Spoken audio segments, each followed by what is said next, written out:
everybody, and welcome to the world of Lonza. I'm dancing today. You know why I'm dancing? I don't even know what, but because I'm gonna put my hands over Jesus, like Jesus said. All right, enough of that. Welcome to the world of Lonza. I'm Andrew Lonza. You guys might think, why am I dancing tonight? Well, today is August 25th, 2023, and we're going to celebrate some very special birthdays that get you guys in the mood for Halloween. Yes, Halloween is after September. We kind of have I know a lot of you guys like Halloween. Some of the theme parks changed their put up the decorations for Halloween. I know Disneyland and Disneyland California will put up their decorations September 1st. I don't know about all the other theme parks, but since summer is winding down, it's still hot. I thought I'll just make a little video and celebrate two special individuals that have birthdays today, and one unfortunately passed away earlier this month. And both of these individuals, what's special about them, they are connected to the Halloween season. It's August, it's still hot, preseason football still going on. We haven't had week 0 of college football yet, and we're still probably drinking daiquiris and margaritas and hanging out by the pool, or iced tea and lemonade and hanging out by the pool if you're fortunate to have a pool. So without further ado, here's the birthdays today. One person I talked about earlier, and one person most of you guys know who like cinema is William Franklin, who died on August 7th of this year, and the great Tim Burton. Tim Burton's birthday. He is, of course, the director of Pee Wee Herman, who also died, R.I.P. And Pee Wee Herman, followed by Beetlejuice, Batman series, etc., etc. And you probably know the first person I talked about, William Franklin. Well, most of you maybe haven't seen the Academy Award film of 1971, Best Picture, The French Connection. And I think I talked about it before, but if you go to Universal Studios this year, Universal Studios is going to have a special scary maze, and I think my friends have been there. Shout out to those of you who have been to Universal Studios Fright Night, or whatever it's called, Spook Night. But and there's a remake of this film coming out this year.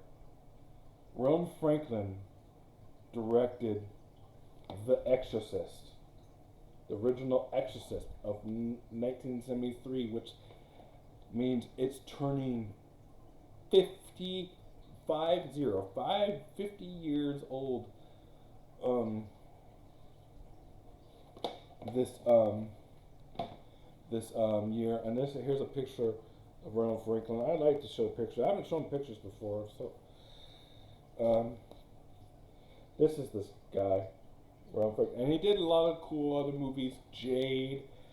He's also known for cutting edge films. Sorcerer, To Live and Die in L.A., and Bug. And he did lots of commentaries.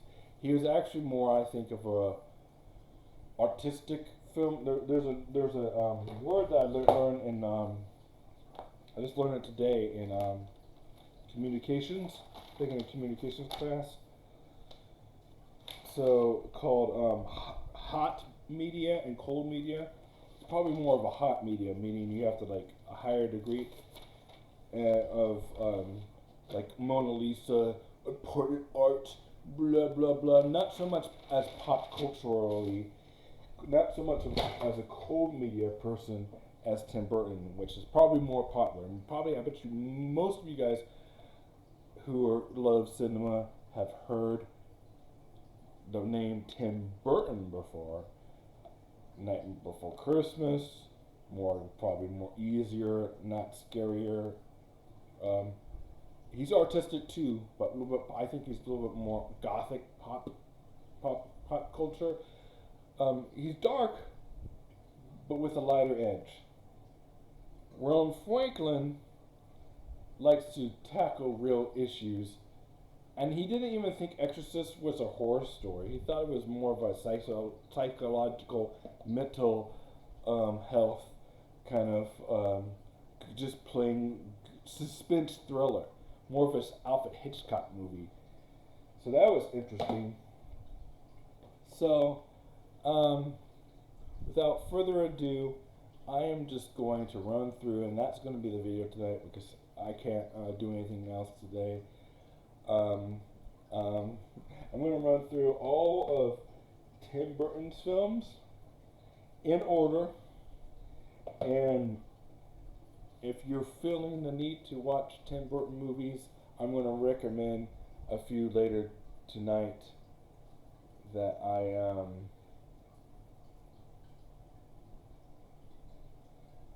that some of you guys haven't seen.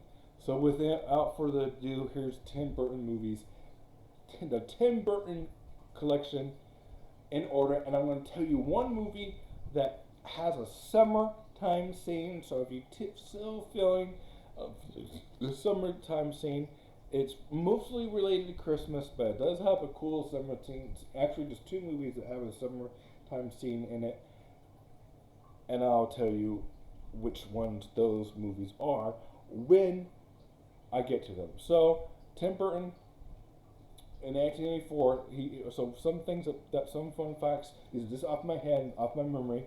Tim Burton went to Cal Arts over by Six Flags, and I think he graduated in the late 70s. I can't be too sure from that, but he kind of got his start in the 80s, at least the early 80s, with animation. You guys like animation? And he worked for Walt Disney, which is important because later on he did a lot of work with Walt Disney. And honestly, before Wednesday, some of his films were in decline, and probably weren't the best received or made, or maybe felt a little bit too fastly paced, put together. Maybe a little bit boring, like Dumbo wasn't all that great. I mean, I don't think there's really, I try to enjoy. I'm a person who's optimistic, so I see the good in all the movies that he does, but they're just, some of them are not as, none of them I think are, horrible, but some of them are just not as good as others are, just, and some of them are just, I guess, boring, like Dumbo. That's the only one I didn't really like. And maybe the one he did with Johnny Depp called, well, I have it, I own it, called Dark Shadows wasn't really well received too. So a little bit of a downturn, but then he came high. I did the dance early tonight with Jenna Ortega. Well, she wasn't here to dance with me because she's a big movie celebrity and doing her own thing and doing interviews and stuff. But it's not about her tonight. It's about Tim Burton. So here's his chronicle list in order if you want to watch his movies in order. Frankenweenie is a movie about a dog that came back to life. That's his first main movie. It came out in 1984. It's about like an hour and 20 minutes or something like that. It has Shirley Duvall in it. She's from Psycho. Oh, no, not Psycho. She's from The Shining. And you should definitely check that one out. That's kind of like one of his underground movies. But his first major film is from 1985, and it's called Pee Wee's Big Adventure. I know, R.I.P. Rest in peace, Pee Wee Herman. Um, then he did Beetlejuice. So he went from Pee Wee's Herman, which was filmed. Some of it was filmed by Palm Springs. I talk about that in where Coachella is kind of. They have the dinosaur museum. We go out to Palm Springs. That's part of that was filmed there. But then, so the next movie he did was, and he worked a lot with Warner Brothers before he worked for Disney. Um, Beetlejuice, with of course Winona Ryder and Michael Keaton. He worked, and then after that he worked again with Michael Keaton and Jack Nicholson in 1989's Batman. Batman is probably one of his most um, famous films because, of course, The Flash just came out this year.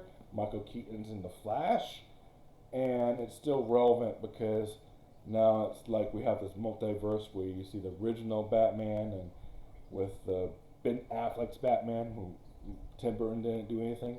So when you watch Tim Burton's Batman, it's a little bit more pop gothic. Yes, the film was shot in London, and it came out in the summer. It came out in like June of 1989, and we all remember it too for it was the first attraction that Six Flags Mountain had, like a stunt show, and the only summary thing, because it's mostly gothic, it's mostly fall vibes, but there is a scene of the Joker on the beach. So if you like the Joker on the beach, he's going hubba hubba hubba or something like that, and he's on the beach chilling. That's the only like summer thing. Oh, I can actually think of one more. Anyways, so you guys mostly are familiar with Tim Burton's Batman. So after Tim Burton's Batman, he did what many consider his masterpiece, his best movie ever, and most of you guys seen it every single year at Christmas. Christmas, Christmas, Christmas, Christmas, Christmas, Christmas, Christmas. Not Nightmare Before Christmas, that's 1983.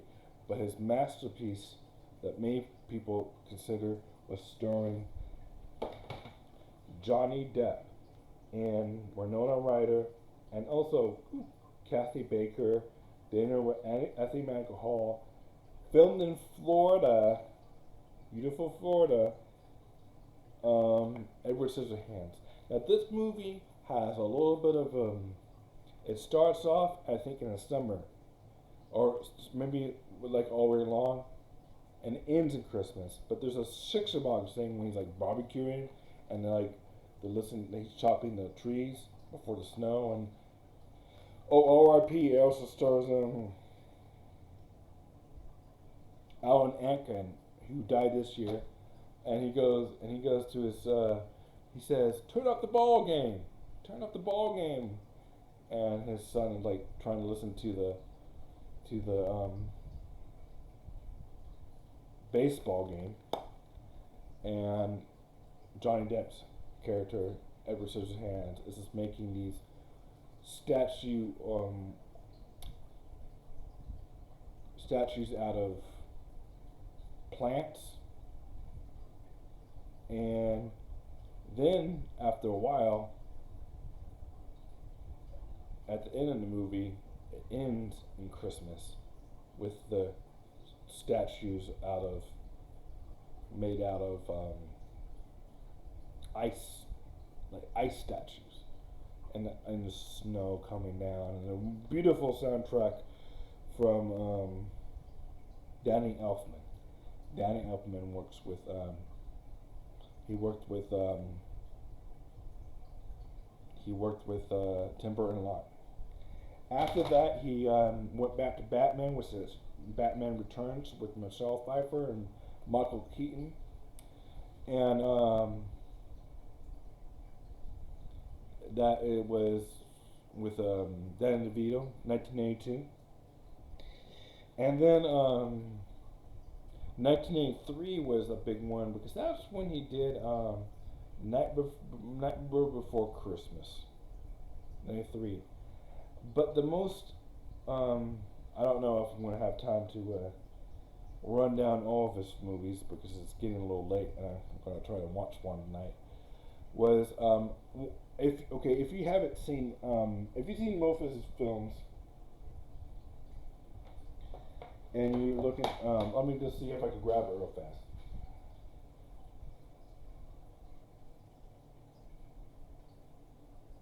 Oh yeah, sorry guys, but I wanted to grab this film. He worked with Johnny Depp like 7 times, but a movie that I'm going to say, if you've seen Tim Burton, or if you haven't seen Tim Burton, and you just want to watch another Academy Award nominated film with two, not for Best Picture, but for other things, actually won Best Film. And if you're a Dracula fan, and if you're a Bela Lugosi fan, this movie, and if you want to keep on with sociology, this movie has transvestites in it, cross dressing in it, takes place in the 50s, and it has a different tone. The main character is, well, the movie's called Ed Wood, starring Johnny Depp, and he claims he's a straight man. I'm gonna get a little sexual here, a little bit sexual here. He just likes to dress in women's clothing. So this film, we know what's going on with the Bud Light stuff and everything else. So um, this is a very relevant sociology film with talks about sexuality and and and um, and B movie stuff and drinking and has to do with drugs because Bela Lugosi, as unfortunately we know, he later in life he became a heroin addict way later in life, and Bela Lugosi was never received acclaim in his life. And the actor who played him, Matthew Lyon, won Best Supporting Actor in this movie, Ed Wood. And then let's see, he did. So watch Ed Wood, great film about Hollywood history.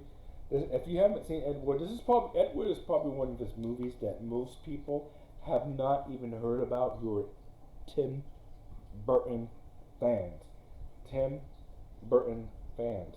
So I'm telling you, this is good.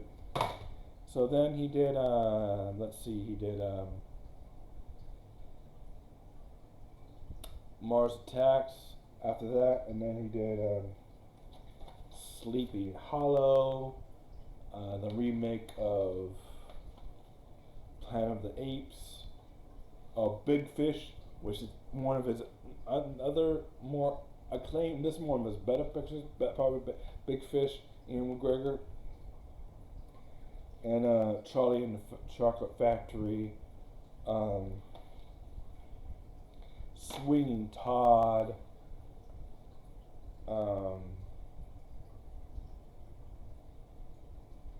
let's see, Dark Shadows, Alice in Wonderland in 2010, Alice in Wonderland 2 with Disney, Dumbo, and Big Eyes.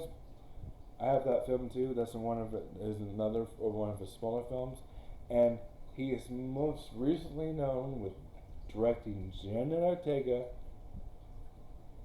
in the Wednesday, which came out on Netflix, which had internet success, social media success with Bloody Mary, the song by Lady Gaga.